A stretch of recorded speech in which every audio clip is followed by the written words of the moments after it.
রয়েছেন আমাদের অপর প্রতিনিধি অনন্যা ঘোষ। অনন্যা, বিনিদ্র রাতের এক বছর পূর্তি হলো রাত দখলের সেই রাত। গত বছর আমরা দেখেছিলাম সেই বিভীষিকাময় রাত। আজকে প্রতিবাদের ছবিটা ঠিক কোন জায়গায়? ভাস্বতী, তুমি ঠিক যেমনটা বললে, এক বছর অতিক্রান্ত হয়েছে এই রাত দখলের।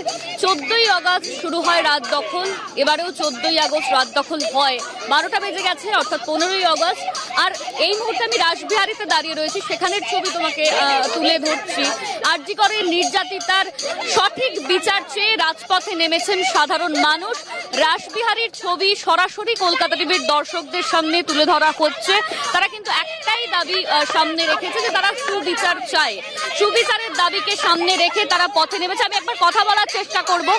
দিদি, গত বছরও আমরা দেখেছি 14 তারিখ পথে নেমেছিল সাধারণ মানুষ। এক বছর অতিক্রান্ত, আজকেও পথে নেমেছে বহু মানুষ। কি দাবি? দাবি একটাই, ন্যায় বিচার।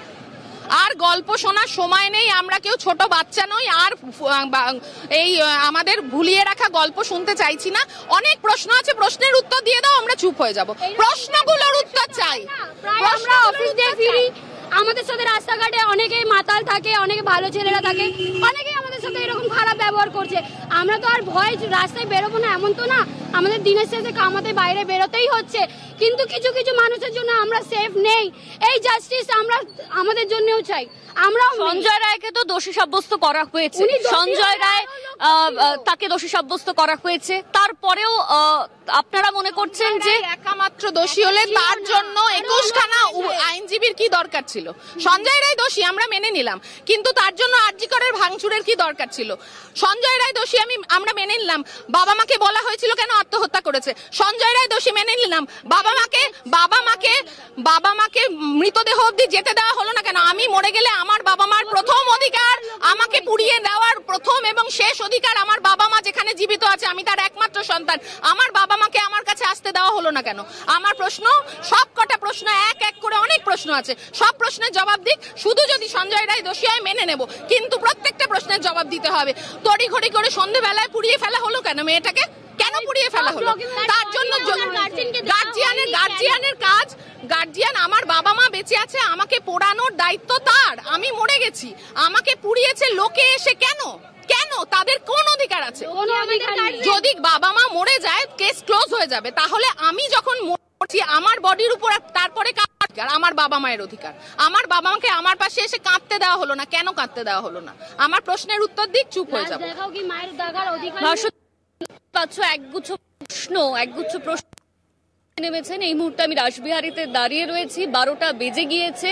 আরজি করের নির্যাতিতার তার সঠিক বিচার হয়নি, এই দাবিকে সামনে রেখেই কিন্তু তারা পথে নেমেছে। 14ই আগস্ট 2024-এ আমরা রাত দখল দেখেছিলাম, 2025-এও 14ই আগস্টে আমরা রাত দখল দেখলাম। এক বছর অতিক্রান্ত, তাও যারা রাস্তায় নেমেছেন তারা মনে করছেন যে এখনো পর্যন্ত সঠিক বিচার হয়নি। যতক্ষণ না সঠিক বিচার হবে ততক্ষণ অবধি তারা এই রাত দখল চালাবে, তারা রাস্তায় নামবে এবং তারা লড়াই করে যাবে। ভাস্বতী, একদমই অনন্যা, বোঝাই যাচ্ছে। ধন্যবাদ জানাবো তোমায়। সরাসরি ছিলেন রাসবিহারী থেকে আমাদের প্রতিনিধি অনন্যা। এই মুহূর্তে আপনাদের সামনে একদিকে যাদবপুরের ছবি তুলে ধরছি, অন্যদিকে বেশ কিছুক্ষণ আগে রবি মোড়ের ছবি আপনাদের সামনে তুলে ধরছিলাম। রাত দখলের এক বছর, তবে সেই এক বছর বেরো এই ছবিটা কিন্তু কোথাও গিয়ে বদলায়নি এবং প্রতিবাদের ভাষা এক, জাস্টিস ফর আরজি কর। আর এই প্রতিবাদ, এই স্লোগানেই কিন্তু সামিল হয়েছেন সকলেই।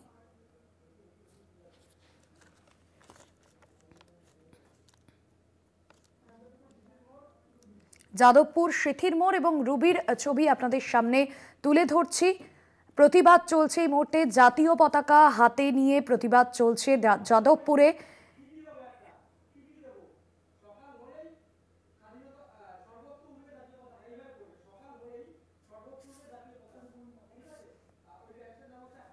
এই মুহূর্তের সেই ছবি আপনাদের সামনে তুলে ধরছি। 3 জায়গার ছবি দেখছেন।